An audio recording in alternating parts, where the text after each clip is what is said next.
Hello and welcome everyone. Welcome to this applied remote sensing training on monitoring global terrestrial surface water using remote sensing. My name is Amita Mehta and I will be conducting this training along with my colleagues McCartney and Erika Podest.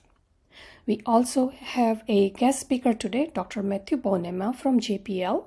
I will be introducing him shortly. And we'll focus today's session on overview of remote sensing observations for monitoring global terrestrial surface water in large rivers and lakes. We'll start with a brief introduction to Applied Remote Sensing Training Program or ARSET. ARSET provides accessible, relevant, and cost-free training on remote sensing satellites, sensors, methods, and tools as NASA's Earth Science Applied Sciences Capacity Building Program. ARSET trainings include a variety of application topics as shown here, and trainings are tailored to audiences with a variety of experience levels. ARSET trainings are either online or there are in-person trainings also. They're live and instructor-led, or there are asynchronous and self-paced trainings available from ARSET website. They're cost-free. There are bilingual and multilingual options available. As you can see, this session will be available in Spanish also this afternoon. Only we use open source software and data, and we accommodate differing levels of expertise. So we'll start with background about monitoring global terrestrial surface water using remote sensing. And we'll start with some facts about fresh water or terrestrial surface water in the Earth system.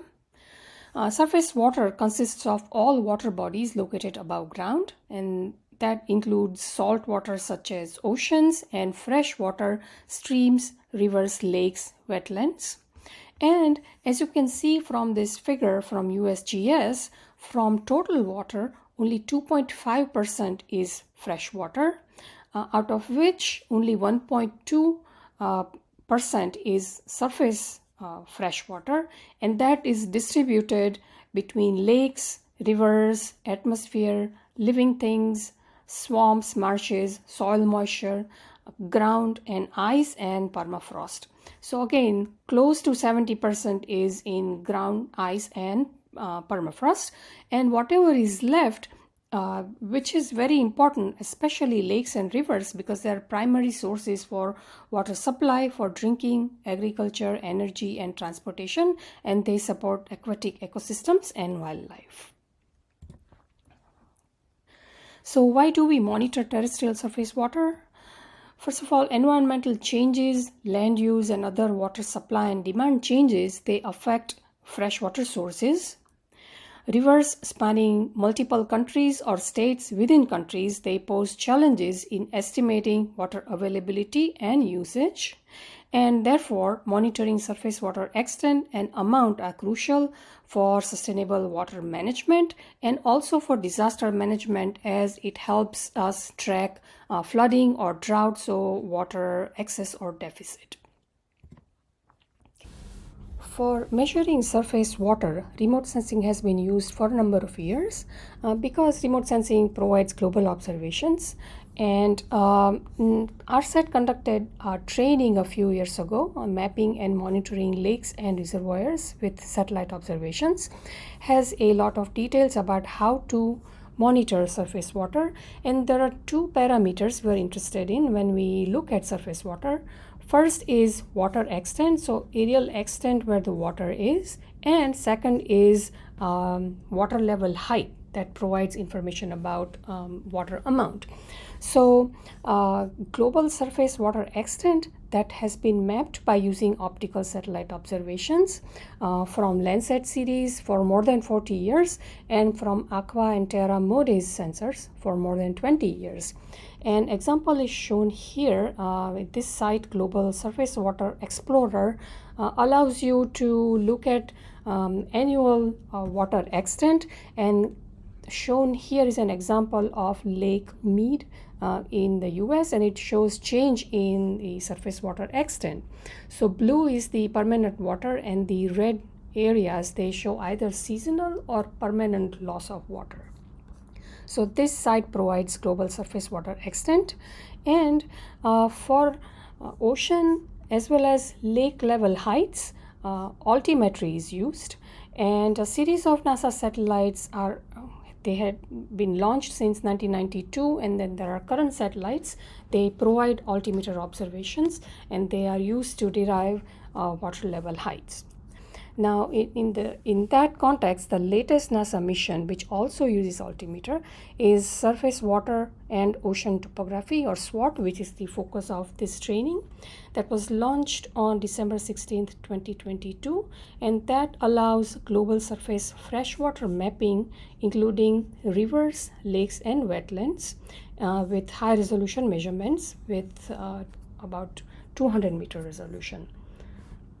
And here is a site, Global Water Measurements Portal, that provides information about lake level heights. So we will review that later on.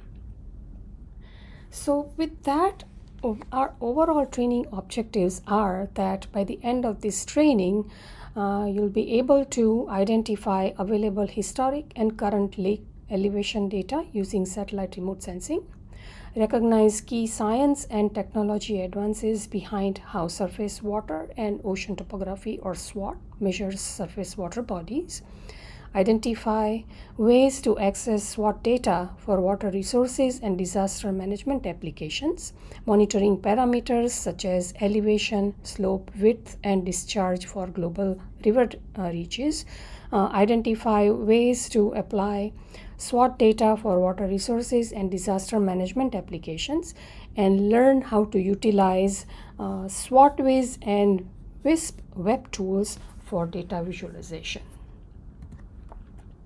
There are prerequisites here: fundamentals of remote sensing, and as I mentioned, mapping and monitoring lakes and reservoirs with satellite observations.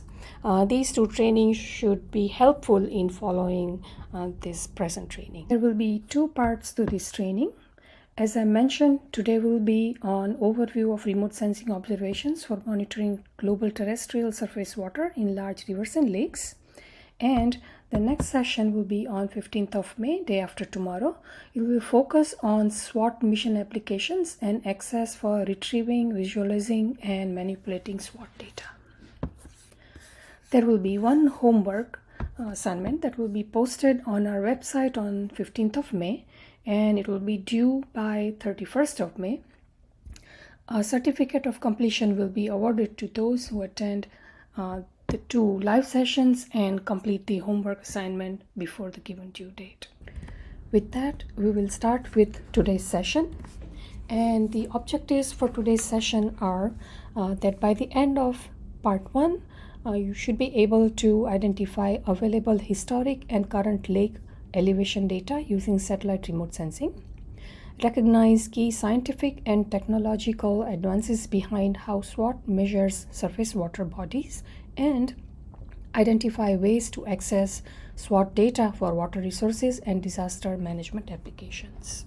The outline for today is that we'll start with an overview of lake level elevation data, and we'll have demonstration of global water measurements to see past and current altimeter based data other than SWOT. And then we'll focus more on overview of SWOT mission, SWOT data products, and there will be demonstration of data access and download, SWOT tools and resources, and SWOT applications. Just a note about asking questions. So please put your questions in the questions box and we will address them at the end of the webinar. And feel free to enter your questions as we go. We will try to get to all the questions during the question and answer session after the webinar. And the remainder of the questions will be answered in the question and answer document, which will be posted on the training website about a week after the training. Starting with the overview of lake level elevation data, just a brief introduction to altimetry, and again details can be found at this training. So altimetry is a technique for measuring height. A radar used for altimetry is called an altimeter. So here is a depiction of how altimeter works. So the time taken by a radar pulse to travel from the satellite antenna to the surface and back, which is radar echo, it's combined with precise satellite location data, and that is measured in altimetry. Satellite radar altimeters are used to get sea surface heights, wind speed, and currents, and that is what we are using to get lake level heights as well.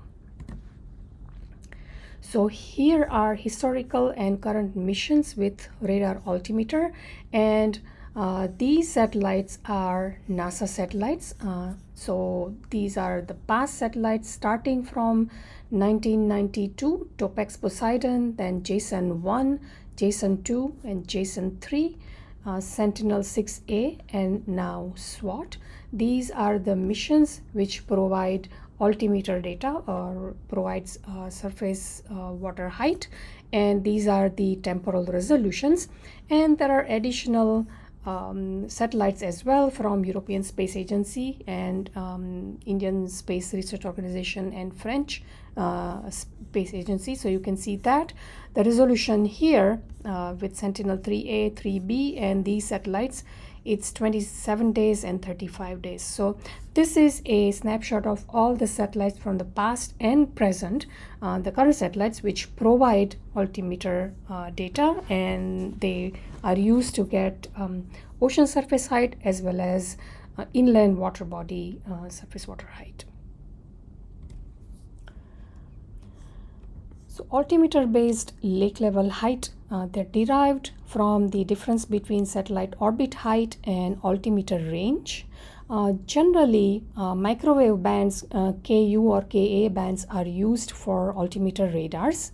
And picture as shown in these pictures, these red lines, they show satellite track. So along the track, over each pixel, depending on the pixel resolution, average height is derived over that pixel. So you get one number per pixel along the track.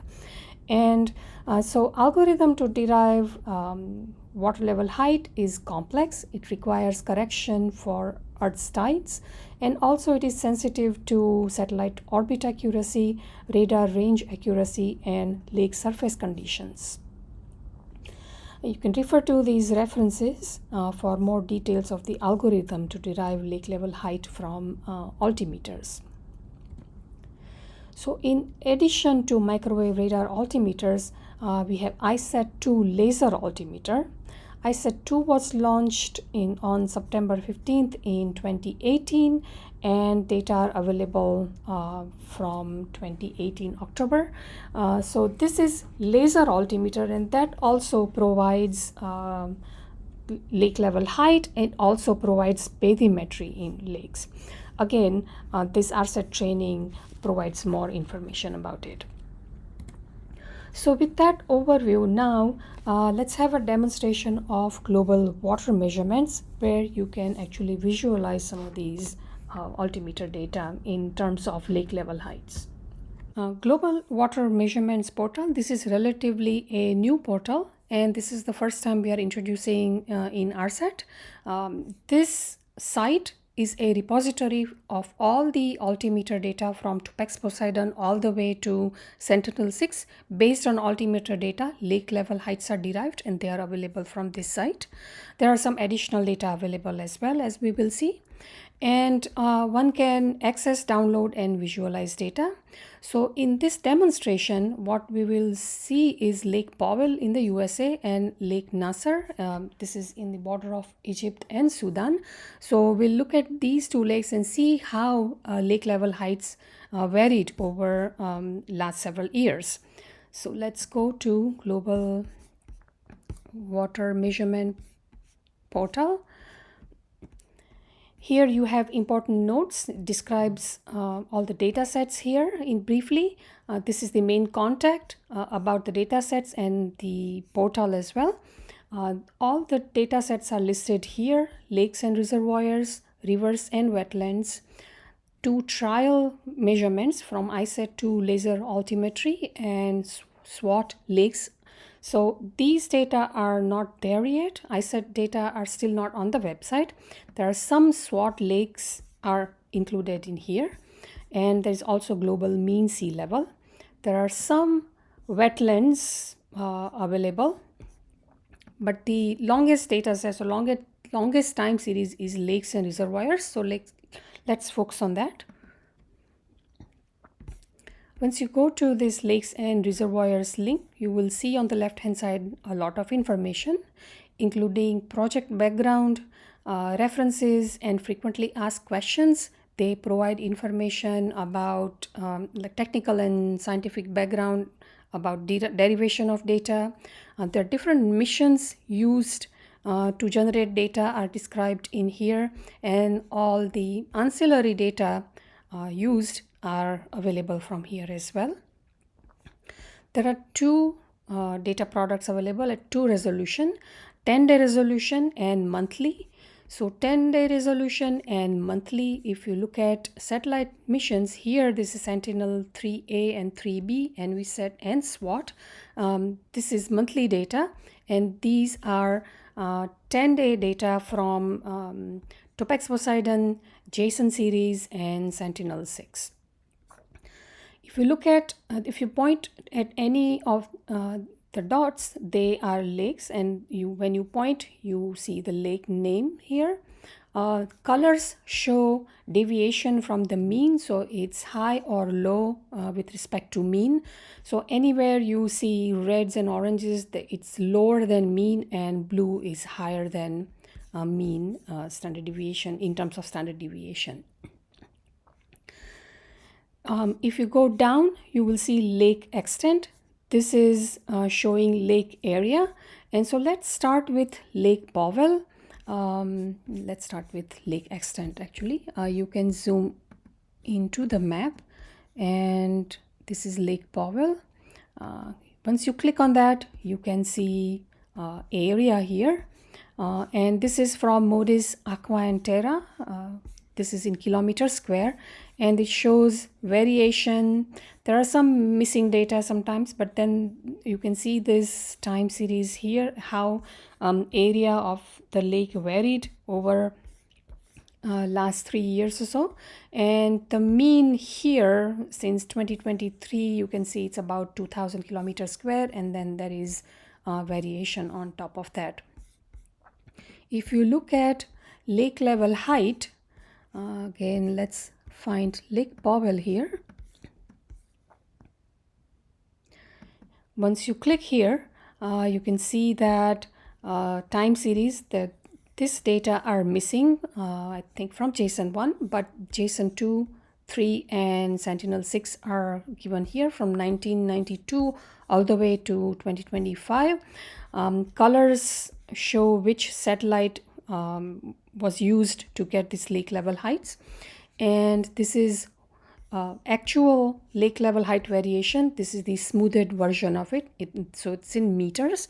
And last 3 years, recent 3 years are from Sentinel-6A are given in here. So let's look at this curve here. You can see that the variations in lake level height in Lake Powell, it was higher above mean by about 10 to 20 meters, and then it has decreased, and in recent years it has gone down to about -20 to -30 meters. Now this is with reference to a geoid which was used in calculating height variations all through this period. You can convert it to WGS 84 geoid and get variations as well. And in the frequently asked questions, that has been described. So you can look at it if you want to change that. But this reference is for Topex Poseidon, and with respect to that, the entire record is shown in terms of height variation. So here you can see that area, of course, varied, but lake level height has decreased for Lake Powell in last several years. You can download the time series here. If you look at storage and status, this is pretty much the same data, but it is 10-day to 10-day comparison for different years here. And so now year by year data are shown how things have varied. So this is in height so in meters with respect to this Topex-Poseidon ellipsoid. If you look at Lake Nasser, this is Lake Nasser. If you go here, you can see that this is smoothed version. This is last 3 years. Here, you can see that there is interannual variability, and there is like height variations is from -6 to about 8 meters over this period. So this is Lake Nasser. And again, you can download the time series and look at storage and status. Again, compare for different years how this height varied with respect to Topex-Poseidon ellipsoid. If you look at the extent for Lake Nasser, here now you can see that kilometer square, you have from 2022 onwards, you do see variations in area. Again, it's more interannual and seasonal. As you can see, this is a larger lake than Lake Powell.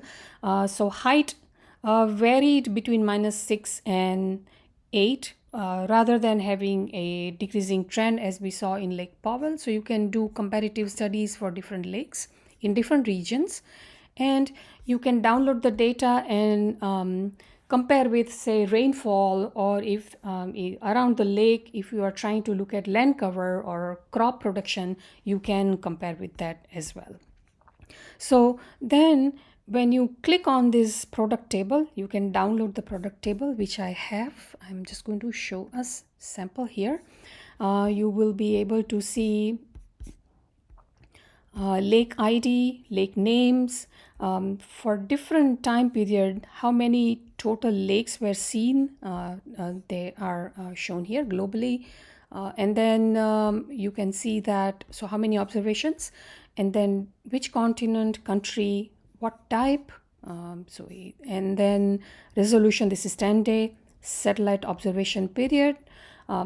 Was the surface frozen or was there any ice start end date? This is provided, and different advisories are given. Again, if you look at frequently asked questions, all these are described in there for your information. So this is just a brief overview, and then you can explore this at your convenience, but this allows quick view of how lake levels have varied over last 30 years or so.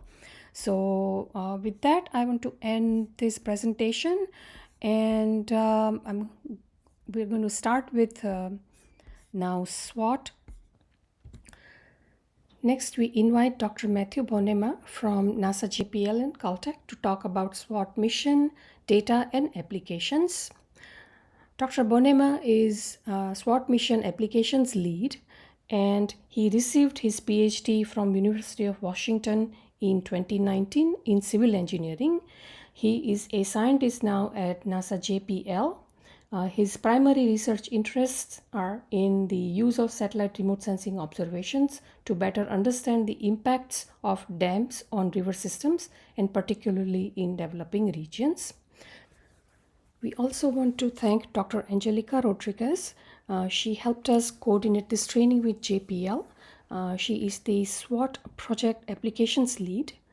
Dr. Rodriguez received her PhD in physical oceanography in 2019, and since then she is a scientist at the Center for Climate Change Impacts and Adaptation at JPL. So with that, we invite Dr. Matthew Bonnema.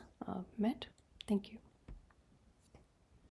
All right, thanks for the introduction. I'm going to be talking about, I'm going to give an overview of the SWOT mission, its data products, specifically those related to inland water bodies, and as well as some interactive examples that show a few different ways to get the data and how to visualize it. And lastly, I'm going to be talking about some application examples to show off some of the great things that people are already using this SWOT data for. So let's back up. First, what is SWOT? So SWOT stands for Surface Water and Ocean Topography. It's a satellite that was launched in December 2022, and it measures global ocean surface topography and land water surface extents and elevation. So what that means is it essentially provides a three-dimensional map of where the water surface is over the entire globe. So over the oceans and then also all inland water bodies. It has a 21-day orbit cycle, so that is, it comes back to the same location in space every 21 days.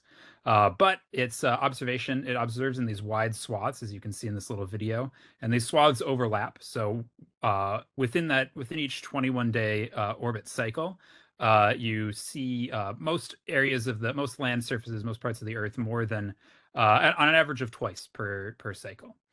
And that's is to say it's up to 78 degrees latitude, so this doesn't get you really far up in the Arctic.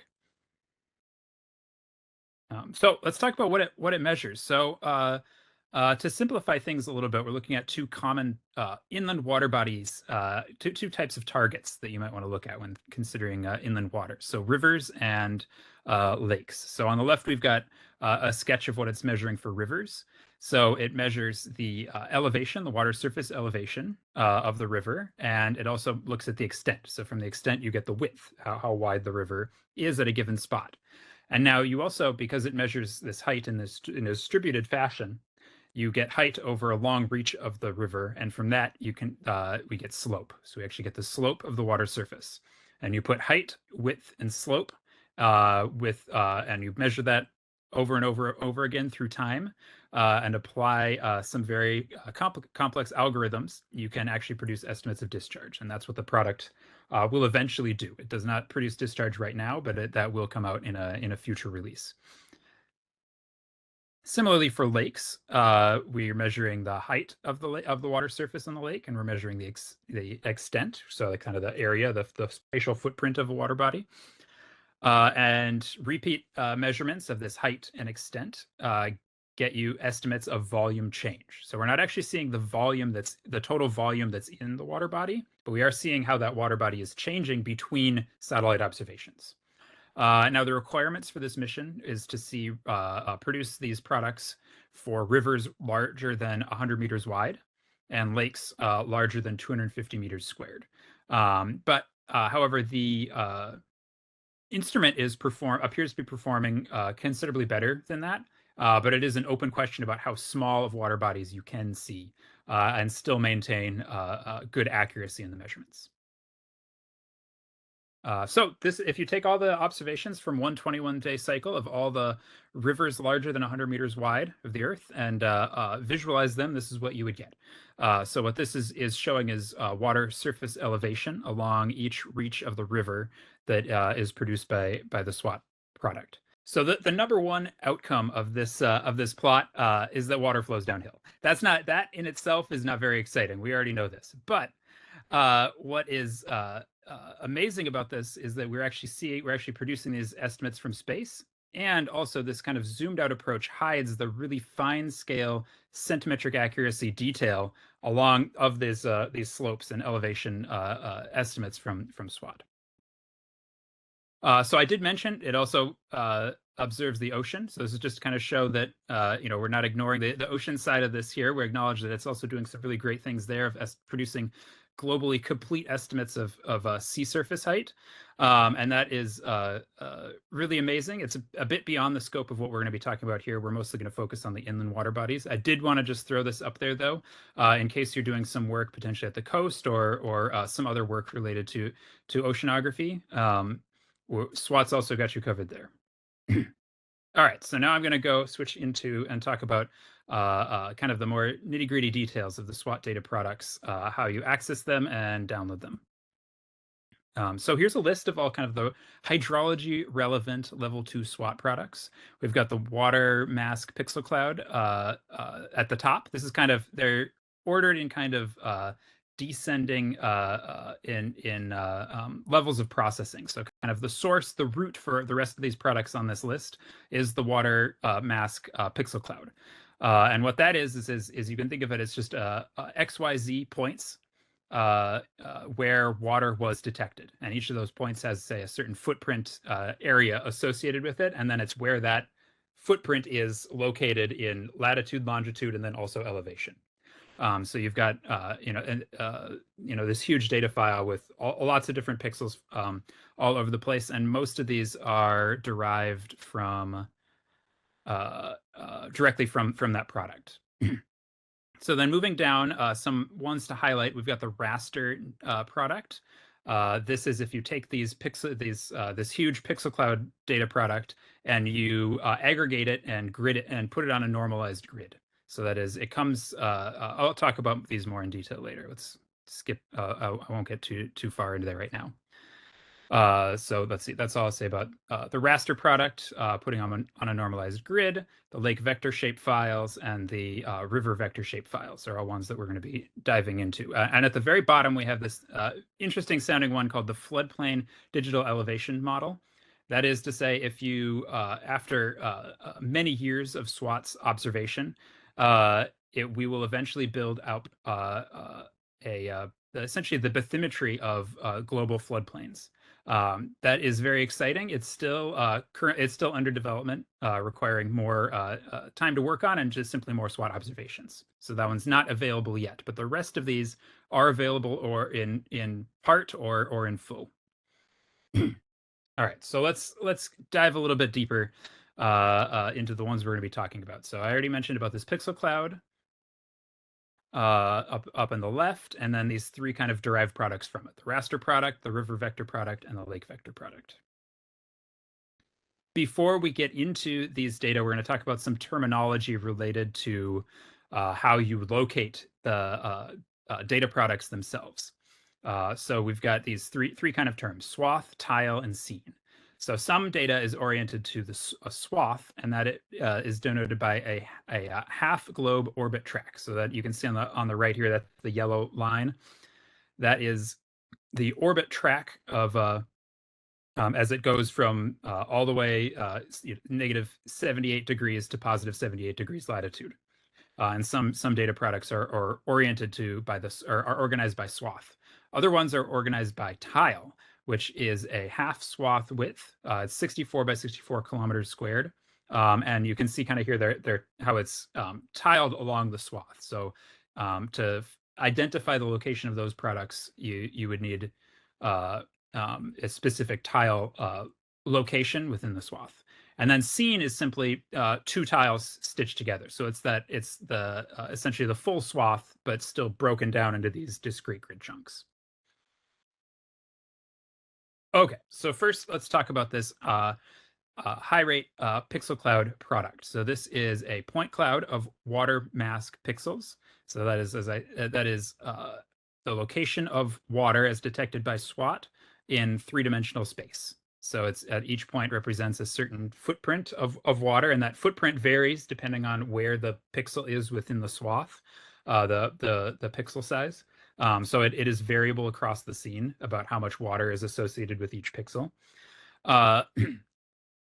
And each one of these pixels comes with a number of variables associated with it. That is, like, its geolocated height, some radar fields like backscatter, and there's also a number of quality flags to look at. And so this is kind of a good product if you want to really get into the details of what SWOT was sensing. However, the downside is it's quite a large product. It's just volume wise, it's a bit unwieldy to work with. So my recommendation is unless you need something that is unless you need all of this detail, to work with one of the other products instead, first at least. All right, so that brings us to the raster product. This is if you take that SWOT product, or this is if you take that pixel cloud product and you aggregate those pixels, aggregate the elevations and the areas and everything within those pixels to a normalized grid, and produce derived variables there, like water surface elevation, the area of water, the fraction of water detected within a given pixel, as well as some other things like backscatter, the things that it also inherited from the from the pixel cloud itself. And again, comes with a variety of quality flags that need to be managed to properly filter the data out and get some high quality maps. These products are generated natively at 100-meter resolution and 250-meter resolution. And one thing to mention about the elevations here is that the pixel cloud, the individual points in the pixel cloud, the elevations of them can be noisy to the point where you maybe don't want to trust an individual pixel that you see. But by aggregating them down to at these grids, we're actually limiting that noise considerably. So, and producing higher quality estimates of your water surface elevation for a given water body. The next product I'm going to talk about is the River shapefile product. This actually consists of two different flavors of a product. This is a vector product of river reaches, approximately 10 kilometers long, and a vector product of nodes, which is kind of points along the river at approximately 200-meter spacing.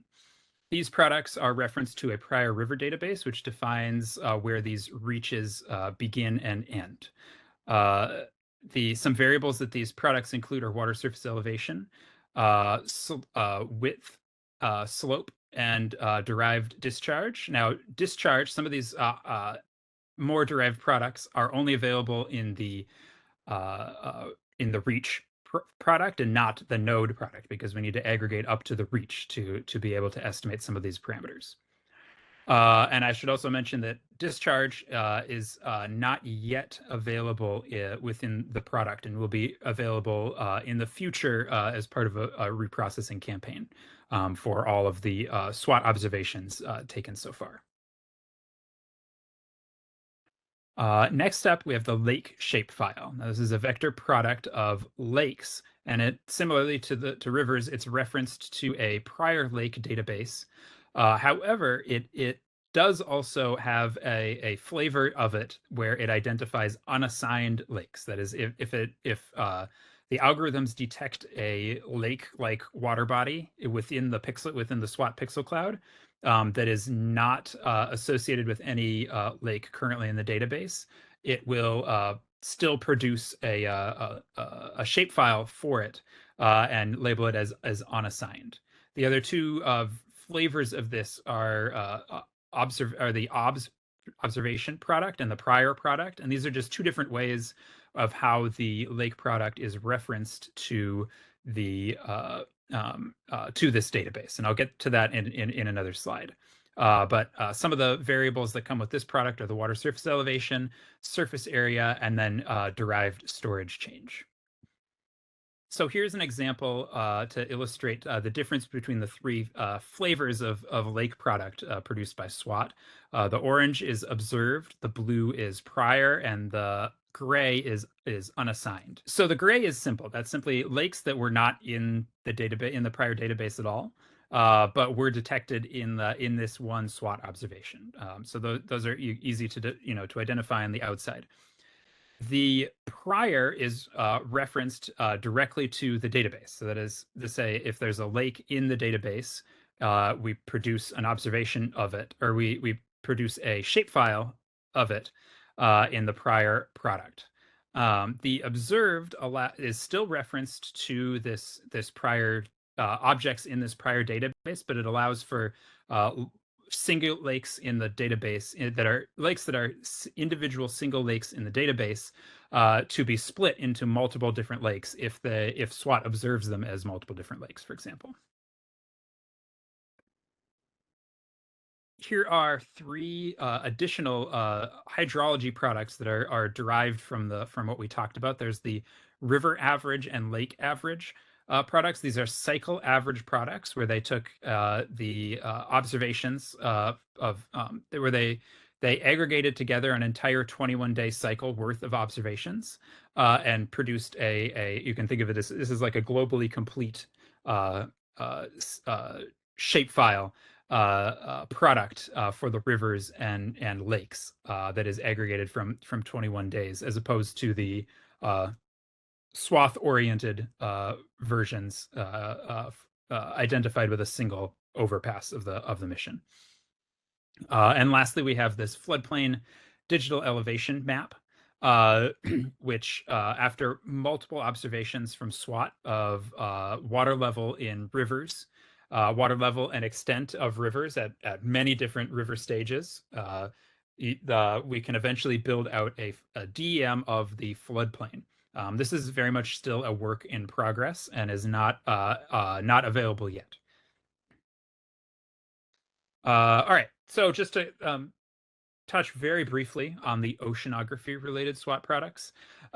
We have various levels of processing here, similar to the hydrology, kind of culminating in sea surface height, the sea surface height the sea surface height product that you see at the bottom. And just to kind of visualize what those look like. I'm not going to go into depth about what these are, how to use them, but I just did want to bring them up because they are a valuable outcome of the mission. All right, let's get into how you actually access. Let's get into how you actually find and access these SWOT hydrology products.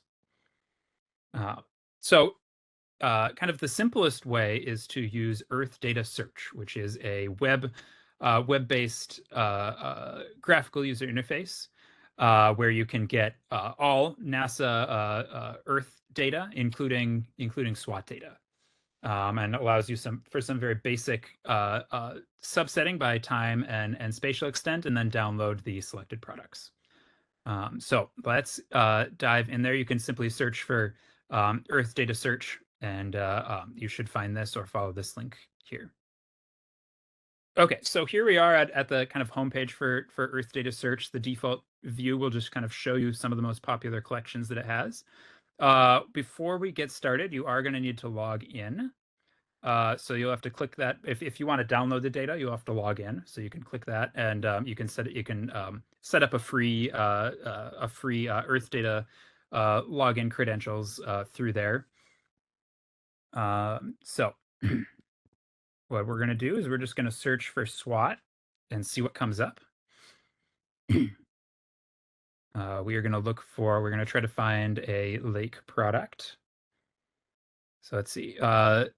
Default of one thing to note about Earth Data Search is that the default sort for products when you search for them is usage. So we're going to go ahead and switch that to relevance, just to make it a little easier to find what we're looking for. All right, and now we get a list of SWOT data products. So the things to look for, right now, the current version C, is I believe the most up-to-date you're going to find on Earth Data Search. Right at this moment, they are rolling out version D and beginning forward production and back production of version D. And once that is complete, this version C will likely be hidden, and all that you'll be left with is version D. So this is all just to say that if you see multiple different versions in here, you may want to go check out the release notes for these different versions to find out what the most up-to-date and which one is the most appropriate to be used. So right now, version C is the most up-to-date one we have available at the time of recording. So that's what we're going to be looking at. And I'm just going to simply scroll through here, find my Lake Single Pass Vector Data product. We're going to click on this for some information on that product first.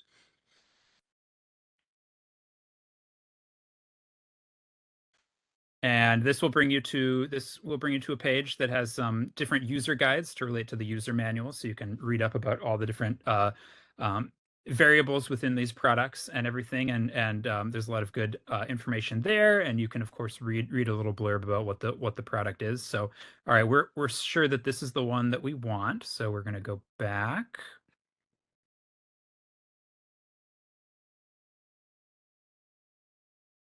And we're going to click on that, and it will bring up a list of products. There we go. So we've got a list of different products, and you can see within here we've got different. If we just look at the file names here, SWOT level 2 HR, that stands for high rate. That means that is essentially all the products that are over the land. land only, or the high rate. Lake, SP, single pass. And then you have this one says OBS. So that's the OBS flavor. And then over here, we have unassigned and then prior. So all three of these flavors are all contained within the same collection. So you may, once you've searched for exactly the file, if you've searched for exactly the time and place of a file that you want, you should actually have three results, one of each flavor, and you can decide which one you want. So we can do a quick kind of temporal search here. So let's just see. Let's just look in January 1st to January. Let's just find all the products that were taken on one day. Here we go, January 1st to January 2nd. And we're left with these products. And now it's important to note, you can see a little bit of the spatial extent of the ones that are come up here on top. You can see it just covers this kind of South America here. So that's another thing, is these products are all organized by continent as well. You can kind of see the continent code. If you follow the product name a little bit farther, you have this _ SA, that's South America. And if we keep going, you see a different one, AS, that's Asia. So they're organized by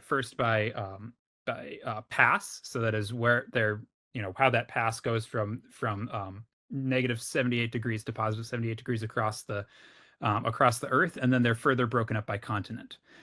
So you want to use those continent codes. Now we can move on to spatial search. However, spatial search for some of these SWOT products, particularly the ones that are swath oriented, like these vector products, will tend to get you more observations than you're looking for. That is, a lot of observations that don't actually intersect with your area of interest. And the reason for that is just within how the data is cataloged in Earth Data Search. To make it quick to search, it's simply provided a bounding box like this over here on the right. However, the actual swath, the actual observation from that product here that's covering this bounding box is just a line that goes through it, a swath that goes up through it. So, however, if you spatial searched anywhere in there, you will still get this product back, which may or may not intersect with your thing. So a better way to do this is to search by actually find whatever cycle is part of your sorry. A better way to find your product by spatial search is instead to simply use the file name, the pass number in the file name. So if we wanted to get this pass 283, you can go over to this granular IDs, and you can do something like star _ 283 _ and then put in the continent code that you want. So we want South America, and then hit star. And what that does is it's going to search through your results and only give you ones where the file name matches this pattern within it.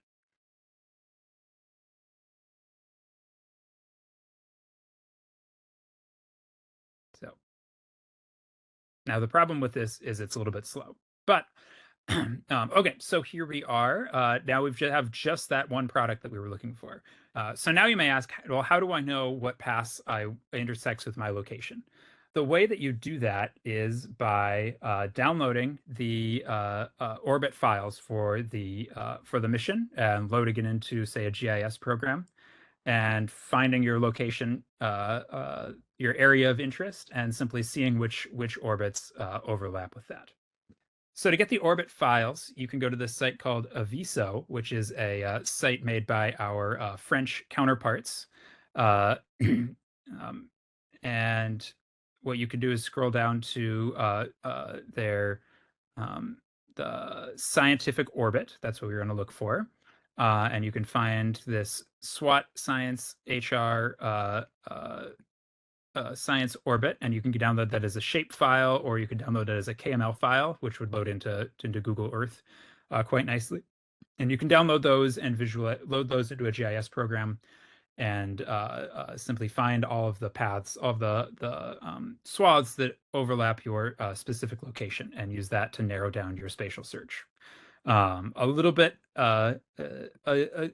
unwieldy. but for right now, that's the kind of the best way to identify exactly what products you want to look for. And I should say you only have to do this once for one area of interest. Your that cycle or that pass number will not change for observations that intersect your area of interest. Okay, once you have the data that you want, say we want this prior version here, you can go ahead and click download. And if you're logged in, it will take you to a page where you can download the data to your local computer. So now I'm going to go over some tools and resources that you should be aware of for furthering the use of SWOT after this training session. One is the GitHub collaboration space. There's a SWOT community GitHub, which consists of repositories produced by the SWOT user community. A lot of SWOT science team members use this as a place to share to organize and share their code. So you may find something useful to your specific use case there and not have to recreate the wheel.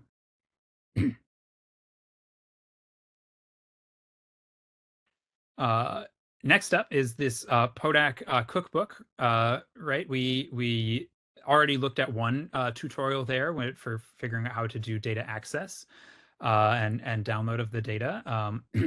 It has a number of other tutorials and things to walk through for both SWOT specifically, but also just data access, NASA Earth data access things in general.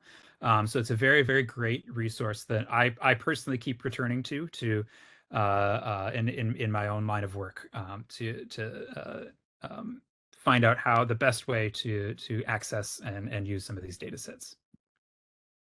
All right, and I'm going to close out going over some applications of SWOT. That is what high level, what can you use SWOT for, and then zoom in specifically on some SWOT early adopters who have already taken on SWOT data and are applying them to specific problems. All right, so we have never had observations of the world's surface water and ocean like we have now from SWOT. And that opens up a variety of different use cases for this data that we have not been able to address with satellite observations in the past. And now here's kind of some broad categories that we defined of where this data ought to be impactful.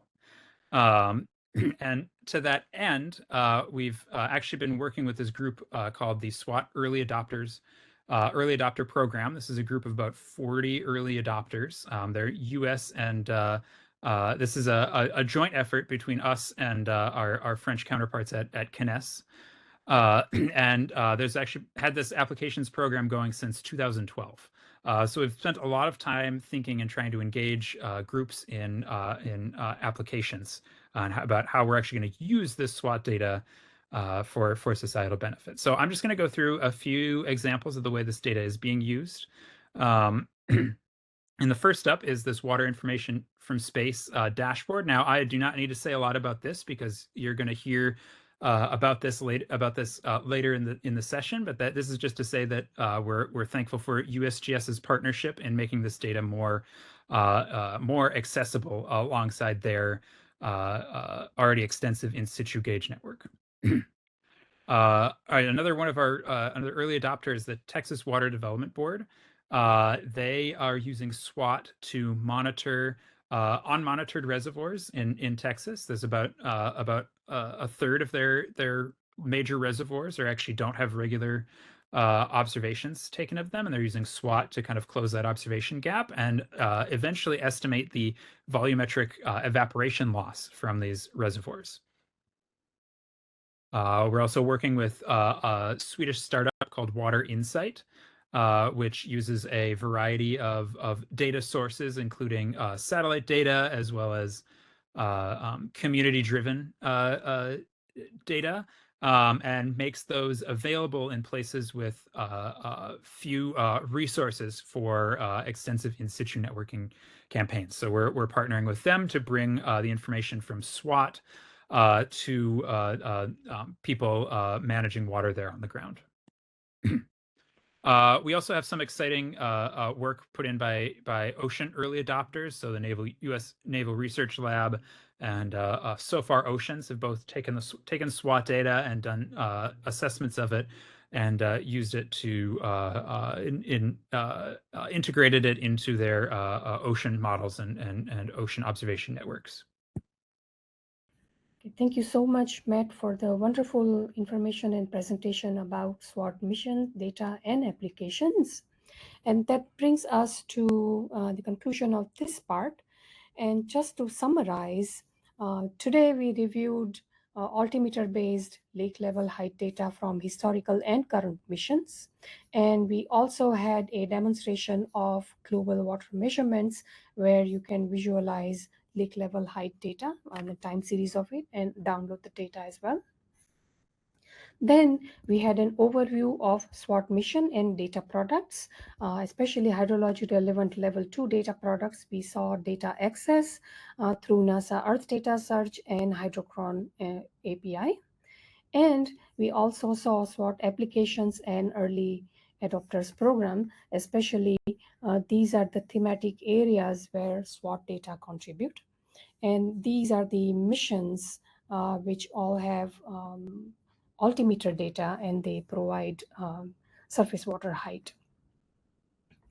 So with that, our next part is going to be on 15th of May, and we will identify SWOT data for water resources and disaster management applications and recognize how to utilize the SWOT reverse data visualization tools such as SWOT-Wiz and WISP to monitor water availability and flooding potential.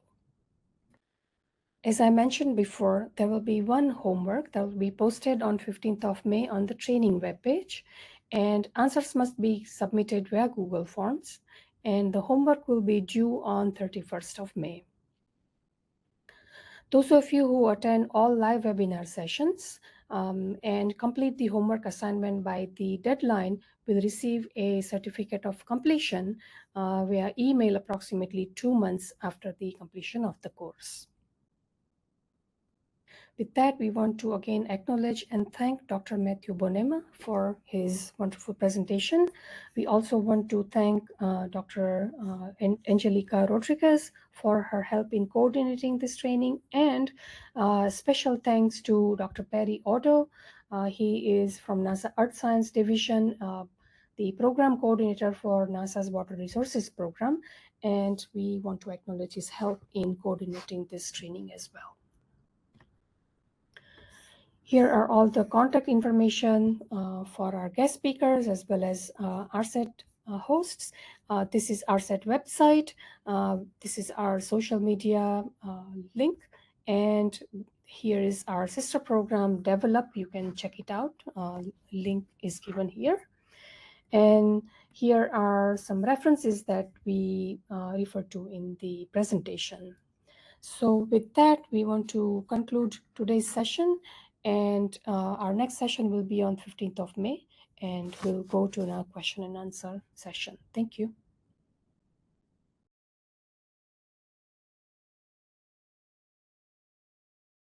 Thank you all for attending to today's session, and thank you, Matt, for the presentation. We also have Dr. Angelica Rodriguez here, and our ARSET hosts, Erika Podest and McCartney are here as well. So we want to go through question and answer session.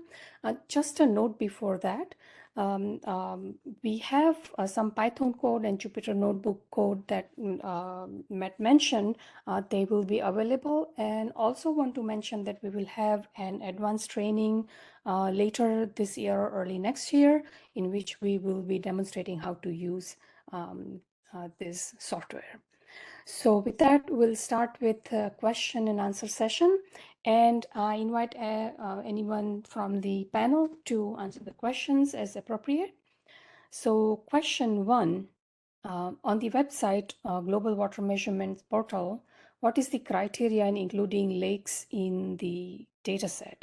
There are some lakes that do not have data from specific satellites, such as Lake Velasco, Libera does not have SWOT data. Um, does the website pick only one satellite source? If it does, how does it make the selection? Can one access the data for smaller lakes not visible on a global water measurements website? So the answer is actually much simpler because it depends on the lake size and altimeter resolution. So from Topex Poseidon all the way to Sentinel, we only can see lakes which are most lake which are 100 kilometers or above, they are included when they're observed. If there are multiple satellites are observing at the same time, that's indicated in that table that I showed you in advisory, that both are either averaged or sampled and showed. But basically, it's the resolution of the altimeter that limits what you can see, which lakes you can see. The next question, can you elaborate more on the understanding of high resolution measurements of SWOT? And I invite Angelica to answer this question.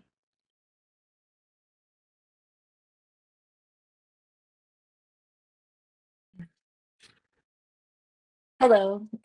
Yeah, so the actual resolution of the any given SWOT data product will depend on which product you're looking at. So the satellite actually has two operational modes. Over the ocean, it's considered low rate data, and over inland water bodies, it's considered high rate data because of the way that the um, returns are processed on board the satellite. And so we keep the higher rate data over land because there's just less of it that we need to process because we have a lot of land returns. And so, for example, a higher rate data product might be the raster product. And so we can grid the data for the raster product to about 100 meters, but that is actually derived from even higher resolution products such as the pixel cloud mask that Matt mentioned. Thank you. You may also want to take the next question. Can we measure the lake level of any lake from the world or specific lakes? Is the data available just for the specific lakes? Is there a way to get the raw data from the satellite with all its special extent?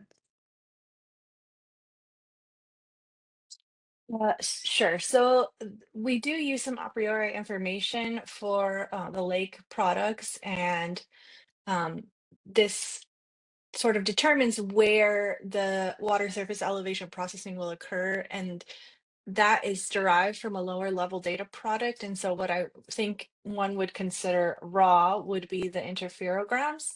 And that, you know, is intended for a pretty advanced user, and something indeed that the JPL engineers leverage to create the higher level data products. And so if you wanted to go into that, I would suggest, you know, having a pretty strong background in interferometry. Great. The next section is, can JEDI mission data be used similar to the ISET-2? The wavelength for JEDI is in infrared, and like I said, does that matter for water altitude calculation? So it does matter, but there are research papers out there. They have used JEDI to improve water level height. So it is possible, and there is one example cited here. You can see that and learn more from that. So question 5 is, are river cross sections or bathymetry generated? So I don't think bathymetry is generated, right, Angelica? There's no bathymetry available, but That's right. So mhm. at some point down the line in the future, we are hoping to create a DEM product from SWOT data, but that's not currently available as it requires a lot of data to be acquired, and we're still, in the first couple years of the mission. Thanks. Question 6 is, why is WISP limited to the US? And so answer 6 here says WISP is developed by the USGS, a federal agency within the US. This partnership between NASA and USGS focuses on serving the US water information needs, and we'll have more information about this in part 2, because we're going to have demonstration of WISP. Question 7, for SWOT data, when looking at the SWOT L2 level 2 HR raster 100 meter raster product, what matrix would you use to filter for high confidence, since elevation, area, etc. components have their own confidence and uncertainty components? I can take that one. So as written here, so there's a lot of variables within the raster product that you can use, but I kind of listed out a few good starting points, ones to start with, and that is the quality flags associated with both the water surface elevation and water area measurements on per pixel, and then as well as the uncertainty associated with both of those measurements, and also the water fraction. So that is, each pixel has an estimate of what fraction of that pixel is inundated. And removing low water fraction pixels can significantly reduce the noise of your raster image. And then I put a link to where you will find some product documentation to find all of the different variable fields, because there is some location specifics depending on your region of interest, what your target is, what you're trying to do, would determine what fields you might want to use to filter the data and clean it up. Thank you, Matt. Question 8, how can ARSET2 and SWOT data be related from their different spatial resolutions, like 11 meters footprint versus 100 meter?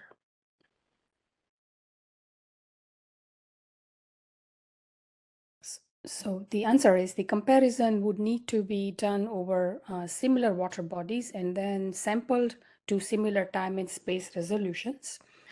This process is typically done by taking the higher resolution product and manipulating or averaging to a lower resolution.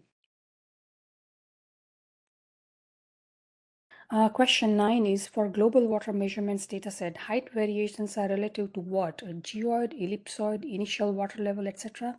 And the question is, it's with respect to geoid, and you can find specific information on global water measurement site. If you go to frequently asked questions, it is described there. And if you want to convert it to standard WGS 84 geoid, there is a procedure there too given. Question 10, when we saw the name of different satellites website where 10 hertz and 20 hertz given, what do they point at? So these frequencies, they show tracking rates, or we saw earlier that to get surface elevation, we have to know satellite position accurately as well. And so these are the frequencies at which satellite positions are tracked. Question 11, if we want to operationalize the data acquisition in order to provide an EO service, will we be dealing with any kind of quotas, limited bandwidth after too many downloads per month, etc., similar to the Copernicus data space ecosystem? I would say Matt and Angelica, if you can, if you have information, yeah. Yeah. So I don't think you're going to be limited by any quotas. If you try to go and download the entire NASA Earth Data Archive, the DACs will reach out to you and ask if you meant to do that, and find out what your specific use case is. But as far as like regular usage, you're not limited in terms of like download bandwidth or quotas.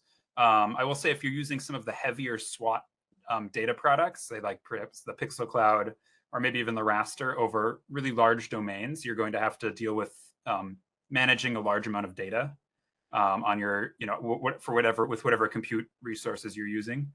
But that's the only limitation in this space that I can think of. Great, thank you. Question 12 is, how long will SWOT continue to make measurements? At one point, I recall it was planned for about 3 years. How accurate are SWOT measurements of river, lake height, width, and slope? Yeah, I can take that one too. So SWOT, yeah, the design, the science mission is requirements are to measure for 3 years, but that doesn't mean it will stop measuring after 3 years. Historically, our altimetry missions that we've launched have far outlasted their initial mission design length. So I think nominally the plan is that it will continue to fly for as long as it has the fuel resources and the instrument remains performative. As far as the accuracy of the SWOT measurements, I don't know that we have a global, say, number for exactly how accurate the mission is. I can give you the mission requirements for accuracy and say that we are that the all signs point to it, the instrument vastly outperforming these requirements. So the nominally the accuracy requirements are a function of the foot area of water that you're looking at. So that is, if you're averaging area over smaller and smaller, or if you're averaging water surface elevation over smaller and smaller areas, the noise in that measurement goes up. So our height accuracy is relative to the area that you're looking at. So for lakes and reservoirs, the height accuracy requirement is that it should be 10 centimeters or better for water bodies whose non-vegetated surface area exceeds 1 square kilometer. And then 25 centimeters or better for water bodies that are between 250 meters squared and 1 square kilometer. And then similar height accuracy for rivers, but just as a function of length and width. This is for rivers wider than 100 meters. And then, sorry, I was just looking up the slope accuracy. I don't recall it off the top of my head, but I can find that, and perhaps after the next question we can come back to it. Thanks. So question 13, what's the main difference between the acquisition techniques used with SAR and that used with altimeter satellites? Erika, maybe you want to address this? So it's described that, conventional radar altimetry, this technique operates by transmitting radar pulse directly downward and measuring the time it takes for the pulse to reflect. That's just conventional radar, and it essentially measures the range to the closest point to the surface with a relatively large footprint. Data is collected along a narrow strip directly beneath the satellite. SAR imagery, on the other hand, it utilizes the Doppler effect by processing a series of radar pulses transmitted as the satellite moves along its track. So by coherently processing the echoes from multiple pulses over a synthetic aperture, SAR altimetry can synthesize a much longer antenna and allows for a significant improvement in along track spatial resolution. It focuses the radar beam and reduces the footprint size in the along track direction. So, but in summary, basically, SAR has this synthetic antenna that creates images high resolution, whereas altimeter looks directly below, throws a pulse and measures echo back and converts that to elevation. Question 14, can I use suspect data quality points? They are the only ones available in my case.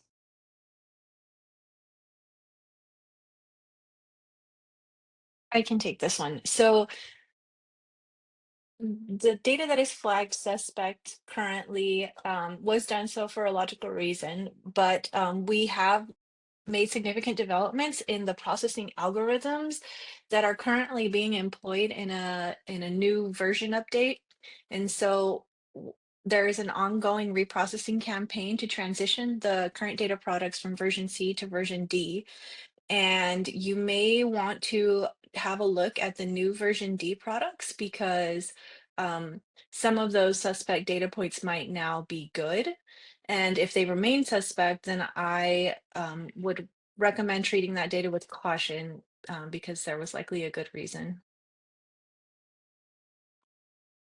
Question 15. SWOT measures water surface height, but can we get depth from it? I can take that.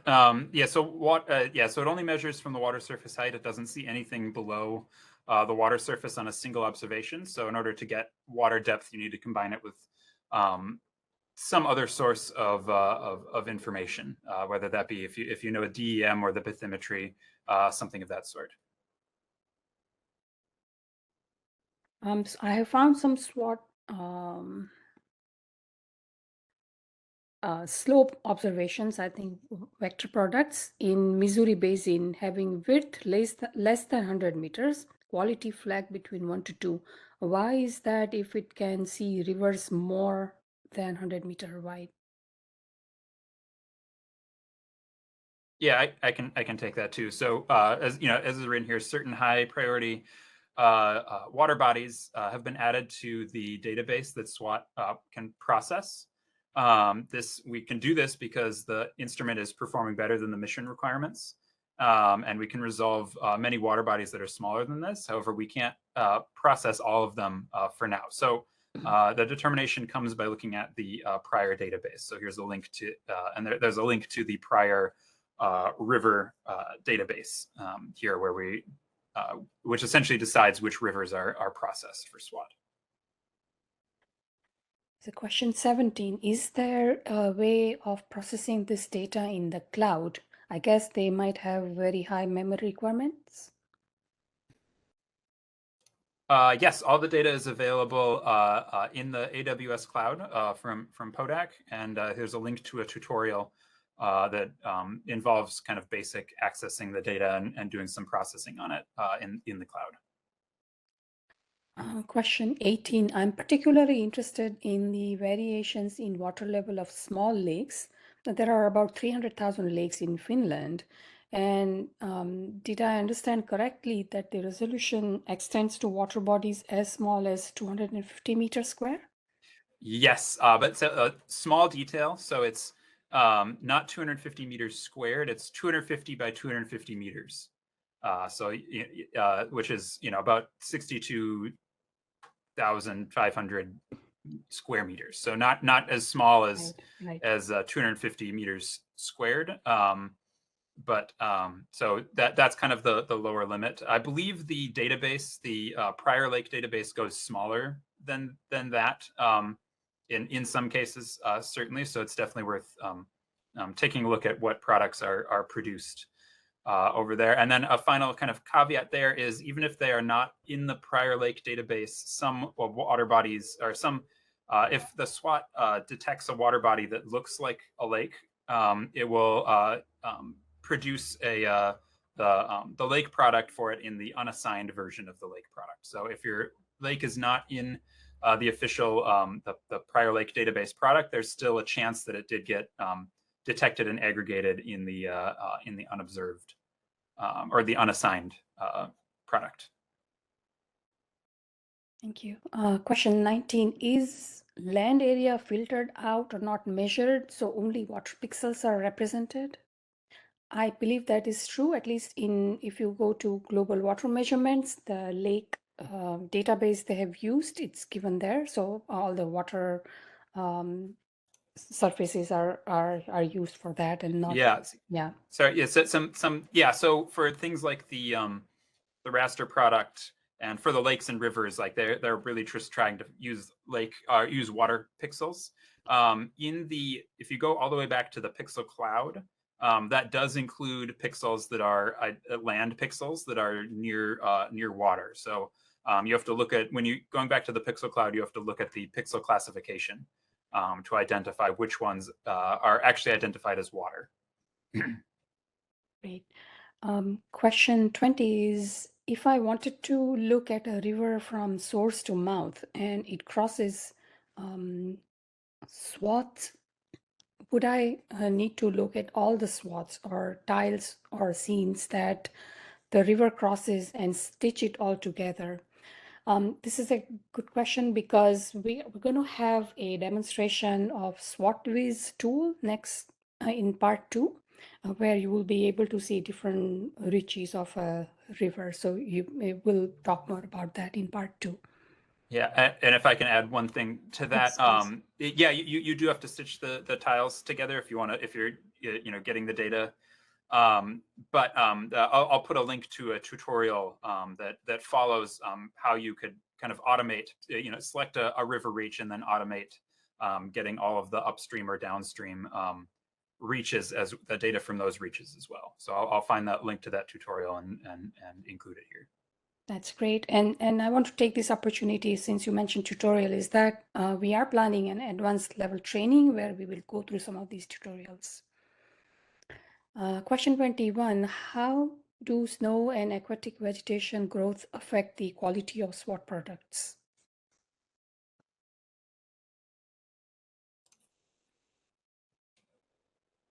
Okay, yeah, I can take that. So aquatic vegetation does not strongly affect the returns. So that is if any vegetation that is under the water surface is not going to, or right at the water surface is not going to affect it as much. And then we have a recent publication, like say that's in wetland areas, so herbaceous wetlands, and we actually find that SWOT is performing quite well in those regions.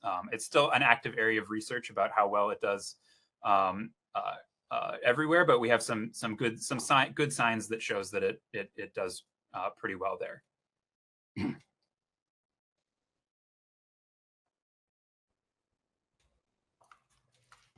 Yes, then question 22, does SWOT provides simulations of rivers and lakes in which their measurements, lengths and volume changes according to the position we move it to? We don't have there's no simulations included in these the current suite of SWOT products. They're purely based on the observations from the satellites and some a priori data sets.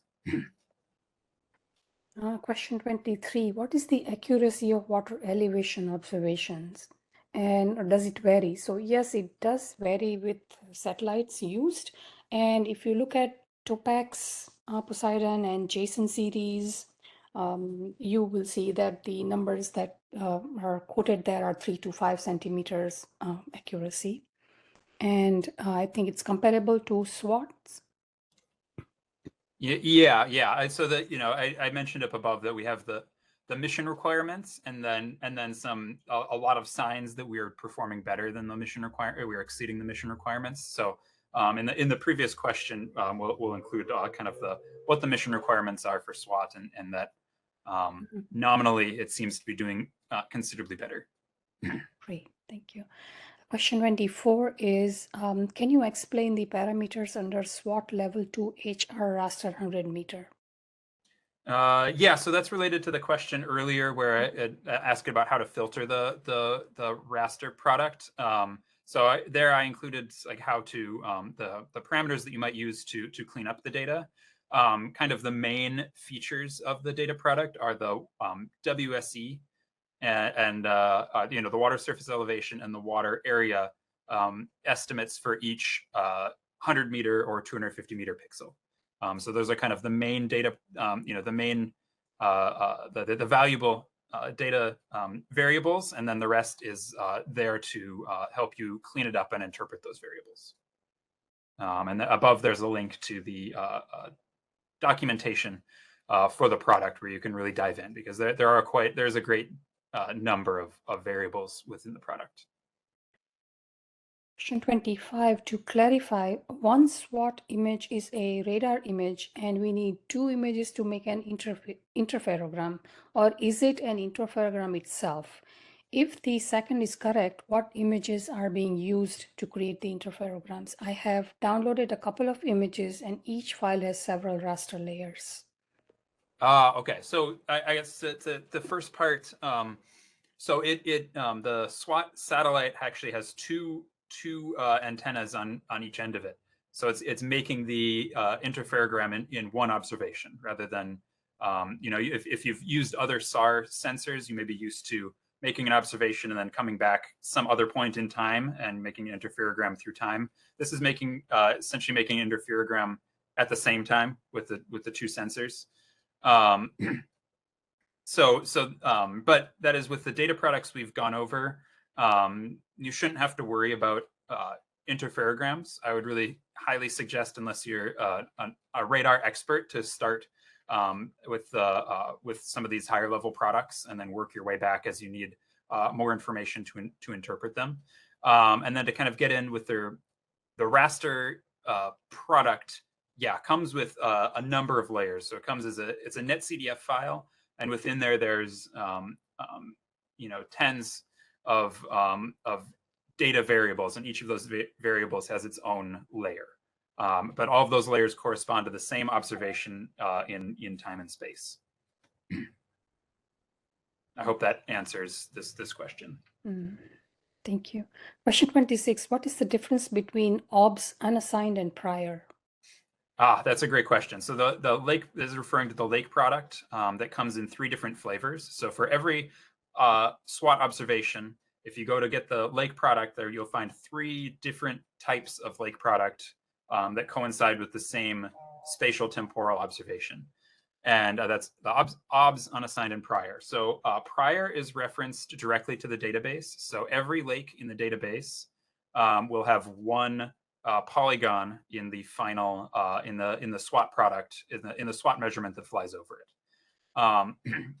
OBS is still referenced to the database, but it allows for lakes to split and join. So that is, if two separate lakes in the database actually expand and grow, or to the point where they join to be one continuous water body.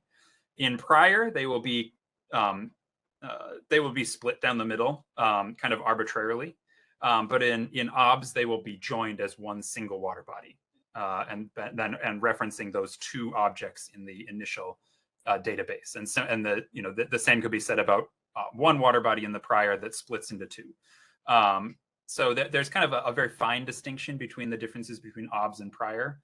Unassigned are water bodies that SWOT detects that are not included in the database, but still look like lakes or rivers, or that still look like lakes or reservoirs, sorry. So that is, if there's a water body that's not in the database, but SWOT sees it, it will still produce a polygon with those aggregated variables and that would show up in the unassigned. Thank you, Matt. Question 27 is, all satellite-derived products come with certain limitations or inherent errors, even after processing and filtering. In the case of SWOT, particularly for elevation, river, and lake products, what types of errors or uncertainty should we be aware of?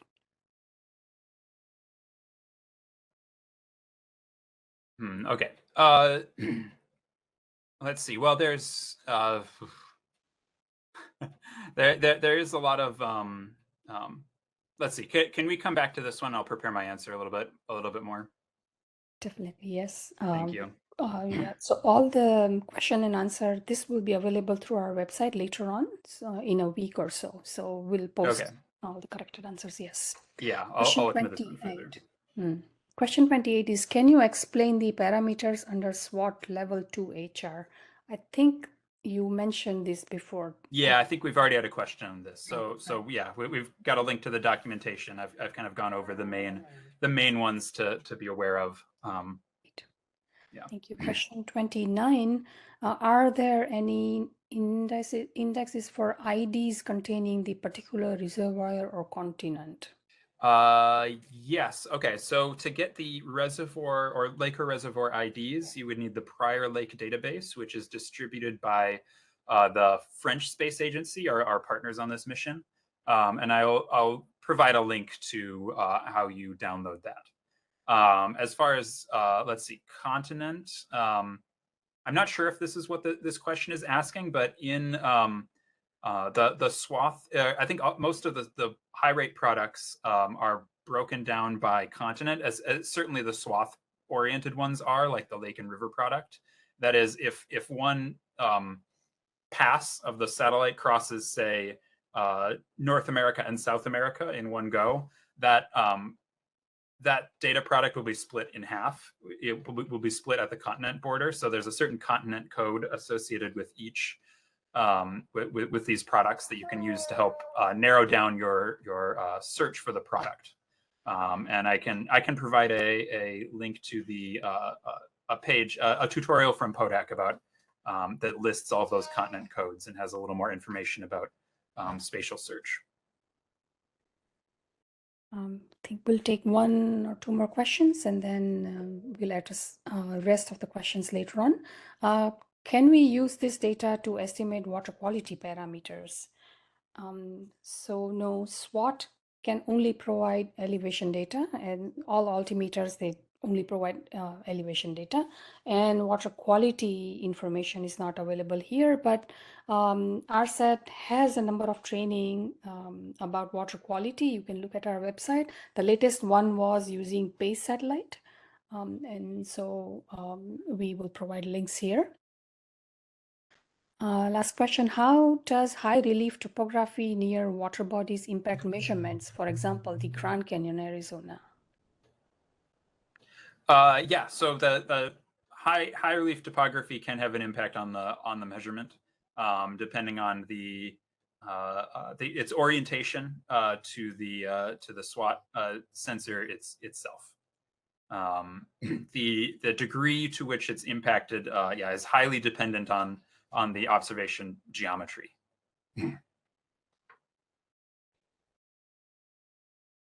Thank you.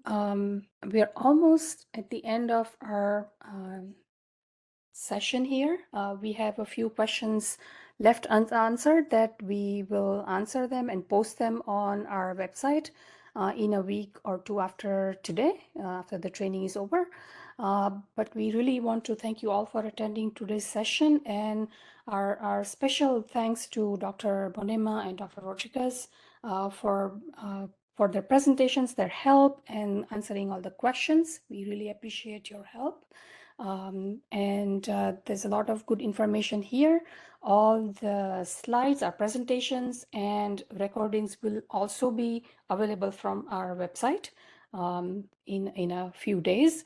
So again, thank you for attending today's session. I also want to acknowledge our ARSET team here, our coordinators, Selvin Hudson-Odoi and Brock Blevins, and Natasha Johnson-Griffin.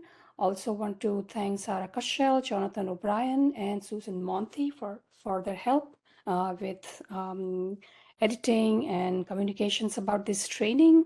And so on behalf of Sean McCartney and Erika Podest, I really thank you all for attending this session, and we hope to see you on 15th.